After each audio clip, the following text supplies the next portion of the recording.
There's a dynamic that's going on in the Middle East of what I would refer to as two outmodeds clashing with each other.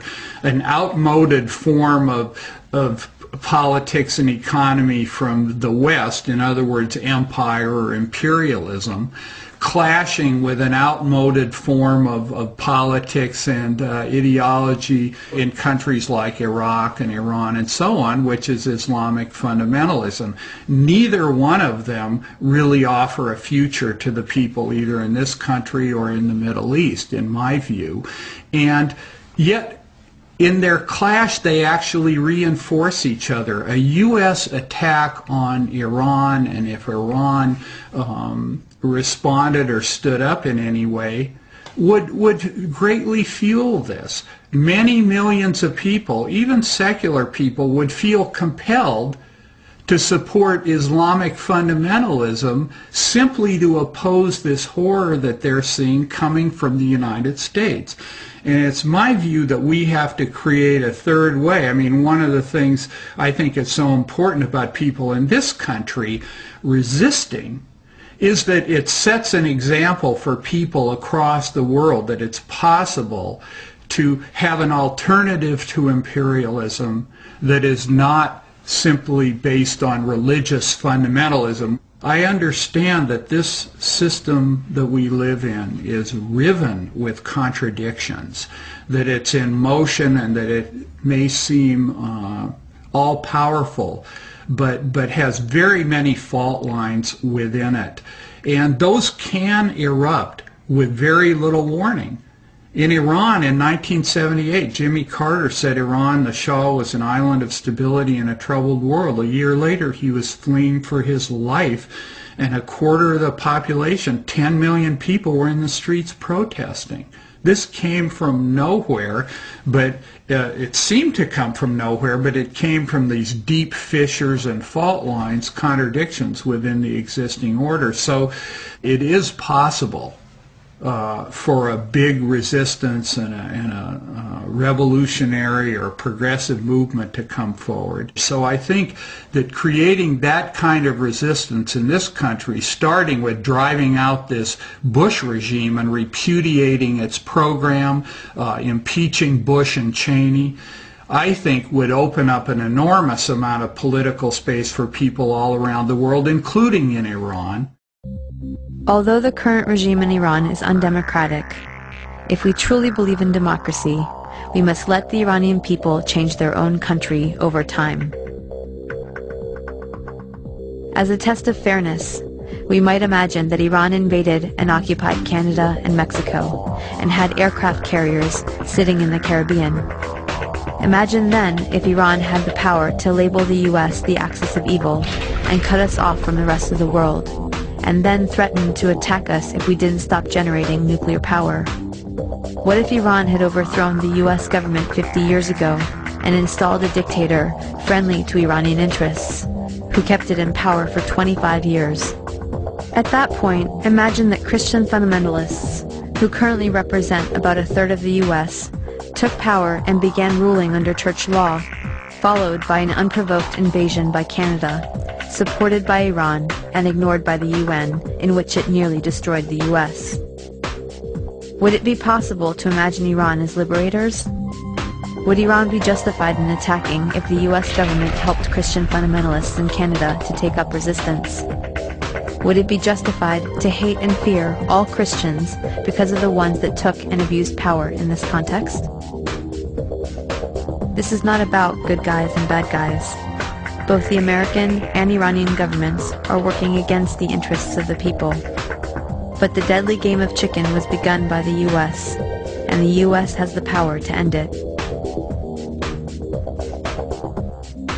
We should look at our current policies and actions against Iran, look at some better options, and figure out a way to change the minds of the people running our government and prevent another criminal enterprise that will cost many more lives. It has been done in the past, and if people take action, it can be done again.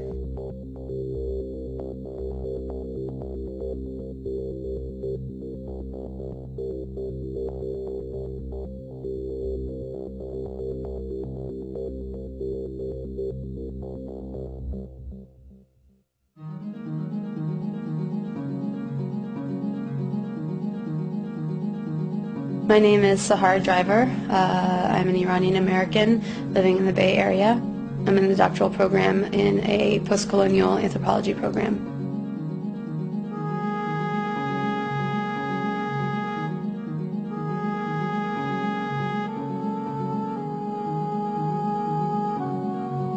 My name is Mitchell Plitnick. I was born in New York City, grew up there. I live in Alameda, California, and I am the Director of Education and Policy for Jewish Voice for Peace.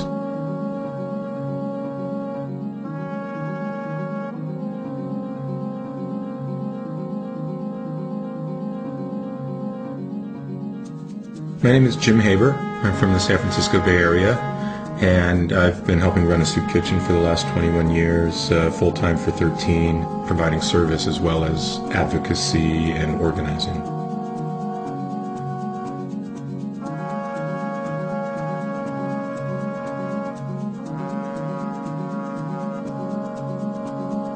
My name is Bob Gould. I grew up in the Bronx, and for the last 30 years I've lived in San Francisco. I work at Kaiser Hospital in San Jose as a pathologist, where I've worked there since 1981. I'm also, since 1989, the president of the San Francisco Bay Area chapter of Physicians for Social Responsibility.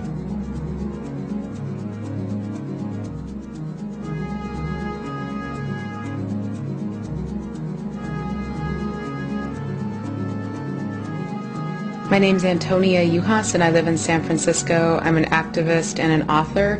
I'm a fellow with Oil Change International, a visiting scholar with the Institute for Policy Studies, and I am the author of a book called The Bush Agenda: Invading the World One Economy at a Time.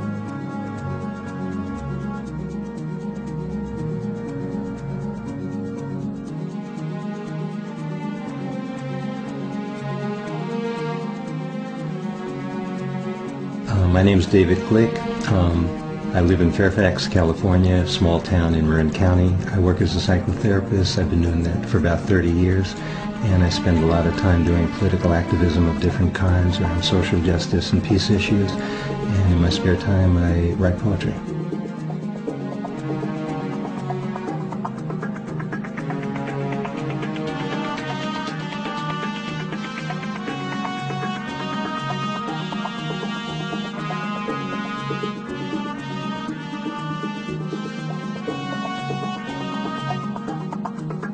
My name is Majid Barida, born in Tehran, Iran. I've been here in the United States the last 35 years, and for the last 28 years I've been a U.S. citizen. My profession is civil and earthquake engineering that spans over 26 years.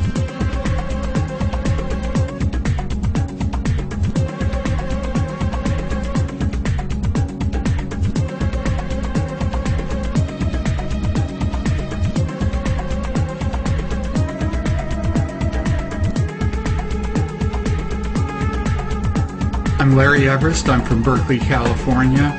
I've been covering the Middle East and Central Asia for over 25 years for Revolution newspaper and other publications, and I'm the author of Oil, Power, and Empire, Iraq, and the U.S. Global Agenda, and other books.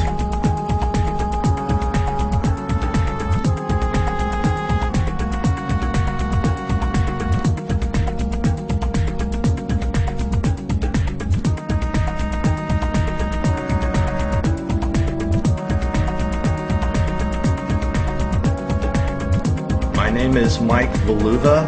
I'm an attorney. I'm in private practice in Walnut Creek. I am also counsel to the Western States Legal Foundation, which is a peace and environmental foundation based in Oakland, California.